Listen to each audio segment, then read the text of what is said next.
What's up guys, you're watching the Street Show, and if you're new in my channel then don't forget to subscribe and a like. Today we are going to talk about the Sony PlayStation 4, how to adjust a PlayStation 4 screen size and how to fix the zoom. So I'm just going to share my screen on my left side, and here we are at the screen.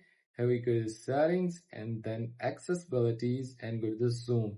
Here you have a zoom, but I'm just going to the shortcut, show you the shortcut. Here you have a zoom, you press the PS button and the square button, you get a zoom, and if you press the circle button then you just simply zoom out.